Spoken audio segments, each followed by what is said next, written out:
Hello students, तो देखिए हमारे पास क्वेश्चन है the resistance of a resistor is reduced to half of its initial value if other parameters of the electrical circuit remain unaltered the amount of heat produced in the resistor will become.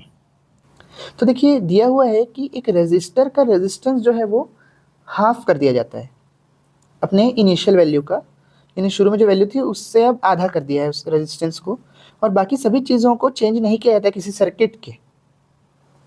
तो heat जो produce होगी वो क्या हो जाएगी, यानी वो बढ़ जाएगी, कम हो जाएगी, ये हमें बताना है। तो देखिए सबसे पहले तो एक इम्पॉर्टेंट वर्ड लिखा हुआ है कि सर्किट को हमने नहीं बदला है। तो देखिए एक सर्किट बनाता हूँ छोटा सा, जिसमें एक रेजिस्टेंस लगा हुआ है और एक बैटरी। देखिए सर्किट रिमेन अनअल्टर्ड, यानी सर्किट के साथ कोई भी छेड़छाड़ नहीं की गई है, सिर्फ रेजिस्टेंस को आधा कर दिया गया है। अब सर्किट को कुछ नहीं चेंज किए हैं, मतलब कि ये है कि जो सर्किट में बैटरी लगी थी अभी भी वही बैटरी ही लगी है। तो जो नया सर्किट जो बना है देखिए, इसमें जो R है वो R/2 हो गया है। बैटरी को हमने चेंज नहीं की है। ये इम्पॉर्टेंट इसलिए है क्योंकि हमारे पास हीट का जो फॉर्मूला होता है, देखिए हीट का फॉर्मूला होता है VIT। एक तो हम ये V is equal to IR, Ohm's law से V की जगह हम लिख सकते हैं RIT, मतलब कि I²RT।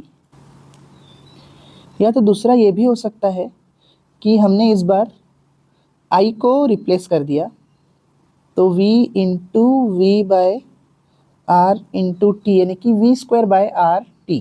तो देखिए इन दोनों से वैल्यूज़ जो है हीट की वो अलग अलग आएगी। तो अब सवाल ये उठता है कि हम किस फॉर्मूले को यूज़ करें।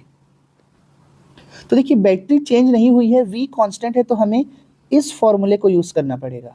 देखिए क्योंकि सर्किट अनअल्टर्ड है इसीलिए हमें वोल्टेज को कांस्टेंट लेना पड़ेगा, क्योंकि हमने ये बैटरी चेंज नहीं की हुई है, इसलिए हम ये वाला फॉर्मूला यूज़ करेंगे V²/RT वाला। तो देखिए इनिशियल हीट प्रोड्यूस जो है वो मैं मान लेता हूँ कि यही है V²/RT, यही मेरा इनिशियल है, तो इसको मैं इक्वेशन 1 ले लेता हूँ। अब न्यू हीट प्रोड्यूस निकालने के लिए क्या होगा, देखिए V तो सेम ही है, R बदल गया है, R क्या हो गया है, R/2 हो गया है, तो R/2 लिख लेता हूँ मैं यहाँ पे, और टाइम भी सेम है, तो अपॉन में अपॉन है तो 2 चला जाएगा ऊपर, तो 2V²/R इंटू T, इसको ले लेता हूँ मैं इक्वेशन 2। अब देखिए इक्वेशन 2 डिवाइड बाय 1 कर देता हूँ, तो क्या हो जाएगा H new upon H is equal to, तो देखिए H न्यू के लिए है 2V²/R T अपॉन H के लिए है V²/R T। तो देखिए V² cancel, R cancel, T cancel, सिर्फ और सिर्फ बचेगा 2/1। तो देखिए हो जाएगा 2, बस लिख लेता हूँ मैं इसे।